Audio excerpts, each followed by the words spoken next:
अस्सलाम वालेकुम। आज के व्लॉग में हम जिक्र करेंगे कि तरक्की याफ्ता ममालिक जो हैं वो कहाँ तक पहुँच चुके हैं और हम किन मसाइल में घिरे हुए हैं। ये एक सीरीज़ हम शुरू कर रहे हैं ताकि इन व्लॉग्स के ज़रिए हम अपने लोगों को, अपने दोस्तों को ये बता सकें कि जनाब असल में मसाइल ये नहीं होते जिनमें हम घिरे हुए हैं। असल मसाइल कुछ और हैं और हमें उनकी तरफ अब जाना होगा और इन मसाइल को जो है हमने अभी बालाए ताक रखना होगा।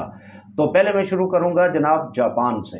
जापान जो है दुनिया का एक तरक्की याफ्ता मुल्क है और इसको कोई ज़्यादा अरसा नहीं हुआ, थोड़ा सा अरसा हुआ है। आप देखें कि जापान जो है वो कहाँ से कहाँ तक पहुँच गया और वो कैसे किस तरह से जो है उसने तरक्की की और उसमें तरक्की की अलामात क्या हैं, क्या क्या ऐसी चीज़ें हैं, आज के व्लॉग में हम उसका तस्करा करेंगे।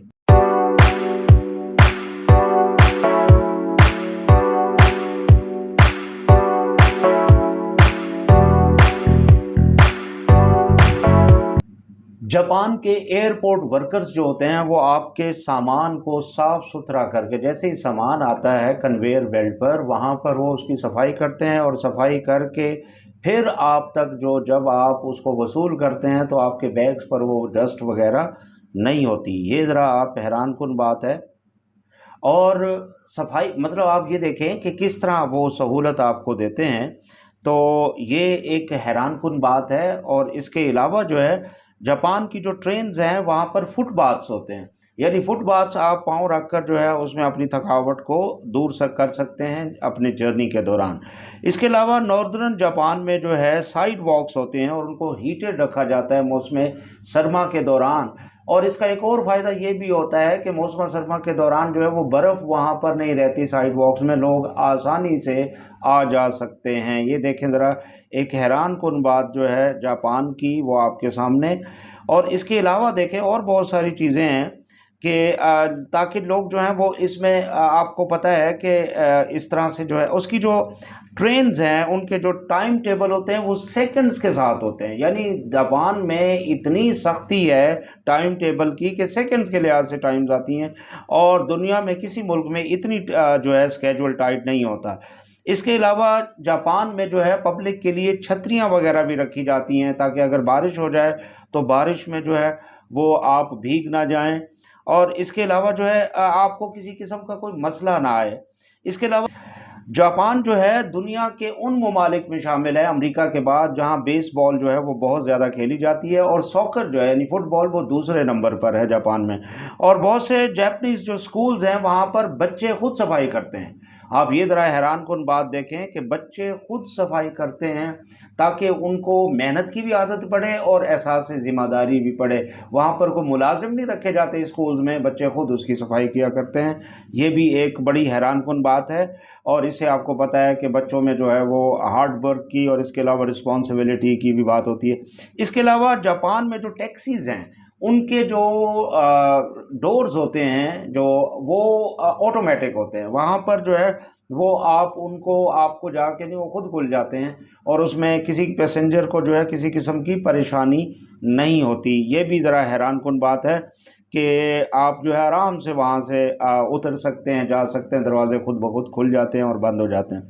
इसके अलावा जापान के जो टॉयलेट्स होते हैं वो बड़े हाई टेक होते हैं, बहुत ही साफ़-सुथरे। इस ऐसी सफाई जो है दुनिया में और कहीं शायद आपको ना मिले। ये भी जो बड़ी हैरान कुन चीज़ है। और इसके अलावा जो है जापान में जो रेस्टोरेंट्स होते हैं वहाँ पर फेक फूड जो है डिस्प्ले की जाती है, असल फूड डिस्प्ले नहीं की जाती। और वो जो फेक फूड है वो असल की तरह ही लगती है और इस तरह से वो लोग जो है अपने ऑर्डर्स प्लेस किया करते हैं। इसके अलावा टोक्यो जो है उसके बारे में कहा जाता है कि दुनिया का महफूज तरीन शहर है। आप अपने बच्चों को भेजें, किसी को भी भेजें, किसी किस्म का कोई मसला वहाँ पर नहीं हो सकता। टोक्यो जापान का जो कैपिटल है ये दुनिया का सबसे सेफ तरीन सिटी माना जाता है। और इसके अलावा आप ये देखें ड्रेनेज कैनाल जो है जापान में, वहाँ पर फ़िश भी रहती हैं। आप सफाई का आलम देखें, ड्रेनेज कैनाल्स हैं और वहाँ पर फ़िश भी रहती हैं। और इसके अलावा जापान में है यूनिक किस्म के कैप्सूल होटल्स हैं, ये बड़ी हैरान। और ये सबसे पहली दफ़ा जो है 1970 में हीशो कुरुकावा ने, ये 1970 में हीशो कुरुकावा इसका एक आर्किटेक्ट था, उसने इनको डिज़ाइन किया था।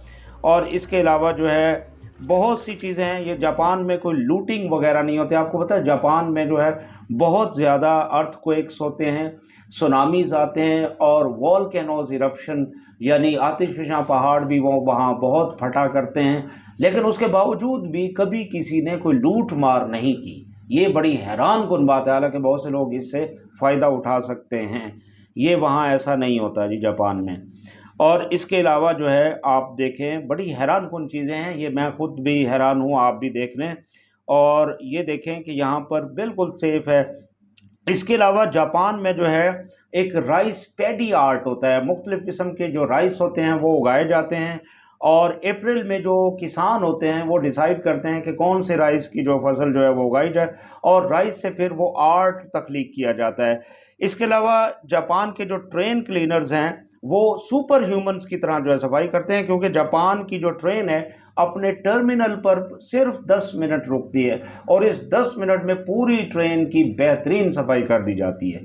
ये बहुत ही हैरानकुन बात है, मैं तो बहुत हैरान हूँ और ये आप देख लें, इसलिए हमारे लिए इसमें कितना बड़ा पैगाम है।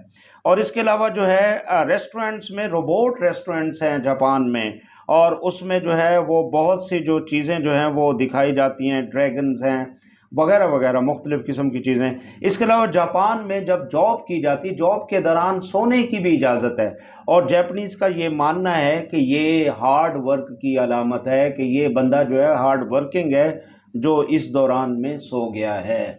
हमारे यहाँ अगर कोई सो जाए तो उस पर क़यामत उठा दी जाती है। आप देखें जापान में सोने की भी इजाज़त है जॉब के दौरान। तो ये बहुत सारी चीज़ें हैं जो हमारे लिए जो है इसमें बहुत ही मशाल राह है और यही होती है वो तरक्की याफ्ता ममालिक ऐसे हुआ करते हैं। हम लोग तो बड़े अजीब व गरीब किस्म के मसाइल में घिरे हुए हैं। ये वो मसाइल हैं जिनको वो लोग आज से 70-80 साल पहले, 100 साल पहले कहीं पीछे छोड़ गए हैं। हम लोग आज तक उन्हीं मसाइल में घिरे हुए हैं। तो उम्मीद करते हैं कि आपको जापान के हवाले से इसमें से बहुत सी बेहतरीन हैरान कर देने वाली जो फैक्ट्स हैं वो आपके सामने आए होंगे और हम उम्मीद करते हैं कि हम भी अपने मुल्क को इसी तरह से जो है ये फरसुदा किस्म के मसाइल से निकाल कर एक तरक्की याफ्ता ममालिक की सफ़ में ले जाने की कोशिश करेंगे। अब ये पुराना नया पाकिस्तान जो है वो बिल्कुल इसकी बातें छोड़ दें। अब हमारा पाकिस्तान, जैसा कि आर्मी चीफ साहब ने बड़ी बेहतरीन टर्म दी है, मैं इत्तफ़ाक़ करता हूँ, ये पुराना नया पाकिस्तान कुछ नहीं होता, पाकिस्तान एक ही है। उसको आप पुराना कह दें, नया कह दें, वो पाकिस्तान है। लेकिन ये हमारा पाकिस्तान है और हमें इसका ख्याल रखना है, हमें ये फरसूदगियों से निकलना है। जब तक हम इस फरसूदगियों से नहीं निकलेंगे उस वक्त तक हमारा कोई पुरसान हाल नहीं होगा। ये जापान की मिसाल मैंने इसलिए दी है। इसी तरह और दुनिया की तरक्की याफ्ता ममालिक भी आपके सामने लाएंगे कि वहाँ किस तरह हैरान कुन किस्म की तरक्की जो है वो वहाँ हुई है। तो उम्मीद करते हैं कि हम सब इससे जो है फ़ायदा उठाएंगे। अगले वीलॉग तक आसिम शुजाई को इजाज़त दीजिए। अल्लाह हाफ़िज़।